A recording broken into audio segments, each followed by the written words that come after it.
Hey, welcome back to the channel. And today is our last episode on our three-part series on 5 things you need to know when buying a used Bally or Williams 90s era pinball machine. So stay tuned.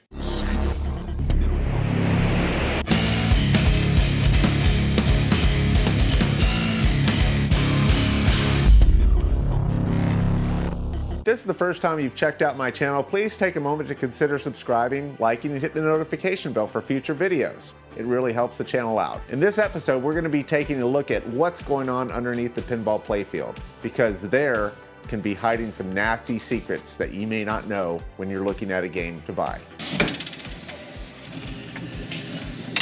So the first thing we want to talk about is the electronics. You want to look at your wiring, where it goes to the solenoids. You want to make sure all the wires are present and are soldered correctly. They're not taped on or just wrapped around without any solder. And you want to check all the wiring connections to see if there's any obvious hack jobs where they've maybe cut the wires and just taped them back together, or maybe some of these plugs aren't even connected. Maybe some of your electronic boards are missing. So those are questions you need to ask the seller. And speaking of wiring, you want to take a good look at the inside of the cab. These are your flipper optos. That senses when you press in the button, it breaks the beam and that fires the flippers. You want to make sure this isn't hacked up or broken. Check your wiring down here to see if there's any obvious hacks. A lot of times people will bypass the high power cut for the playfield, so you want to make sure that wiring is intact. And you want to look at the coin door. Does it look okay? Is it missing coin mechs like this one is? So this one has one coin mech here, and this one is completely missing. You want to make sure all your buttons are present for your menu and volume and exit button. Very important. Check the coin door, check your lock. Check these wires here to make sure they're not cut. Especially right here could be an issue where people don't realize they can set it on free play, but they'll cut the wires and touch them together to coin up a game. Check your start button, make sure it's not miswired or hacked. Look at the coils themselves, the solenoids. Are they discolored? Are they burned? Have they been hot?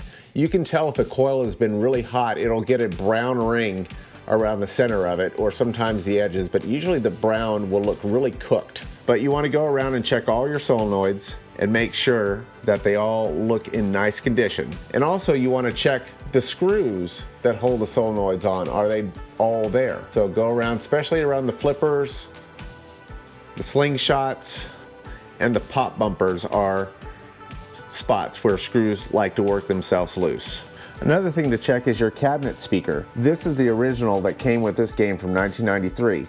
What happens on these old speakers is that the surround, which is the foam part around the speaker cone, will dry rot and separate. And then that makes this speaker sound really buzzy and noisy. So you want to check that out too, because you might need to do a replacement if the foam is rotten. Checking out the flipper solenoids, you want to make sure that the linkages are tight and they don't have any play. Now, one thing you can see with this is this washer is extremely loose. This screw actually has a lot of play. So what happens over time is, as this flipper is actuating, if the screw becomes loose, it starts wiggling around and actually makes the hole wider. And after time, these flippers are gonna just feel terrible and they have a lot of slop. Now, luckily, you can get a rebuild kit fairly inexpensively from Marco Pinball. As we're talking about the hardware, look for signs of rust. That will tell you if a pinball machine has been in a high moisture environment. Usually you'll see rust on these standoffs for the playfield. Also on the receptacle of the lockdown bar, rust will form. This has just a little bit right there, and don't be alarmed if this has a little bit of rust, because if these were in a bar or public environment, some people like to set their drinks on the corner of the glass and they fall, and then liquid spills under the lockdown bar and kind of collects and pools right here.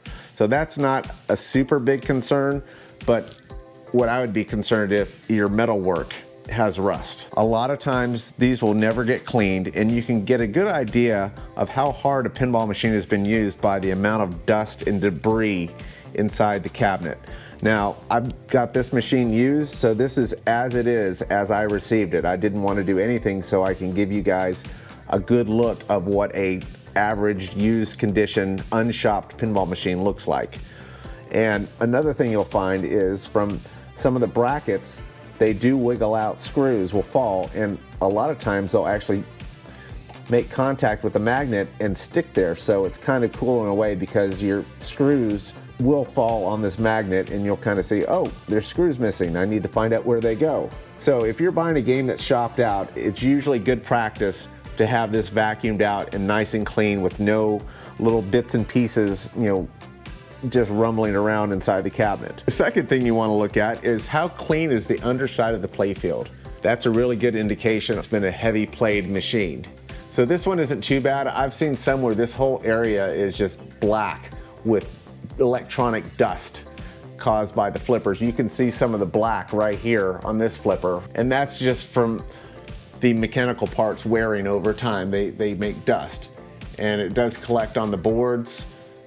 It collects on the inserts underneath these light board modules. And lastly, this game has what they call subways. So these are little tunnels that the ball travels from one side of the playfield to another, or to a certain feature like the slot machine kick out here. These ramps have not been cleaned in years. You can see how dirty they are.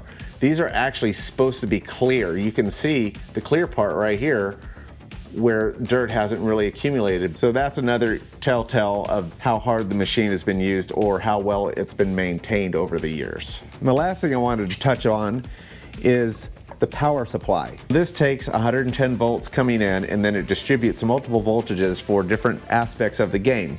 If you're getting a game that was re-imported into the United States, this plug right here can be hacked if someone didn't do the conversion correctly. It's as easy as changing these two wires, but some people will cut it and tape things together, and this is live voltage coming through here, so you really want to make sure that this plug is in good condition and doesn't look suspect with hack job wiring. And then in closing, make sure that the game comes with a coin box with a lid. This one's actually missing the lid. Maybe the owner has the original manual, which is definitely helpful to have. Now you can get replacement manuals online. Also, with the Pinball database, you can download a PDF version of most pinball machine manuals. So a lot of these tips in this 3-part series are universal.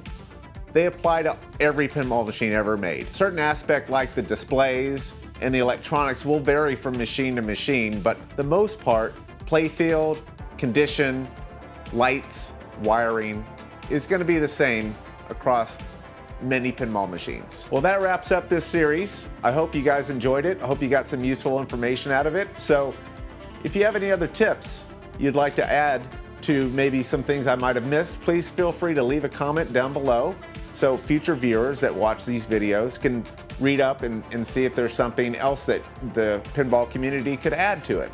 So until next time, keep flipping.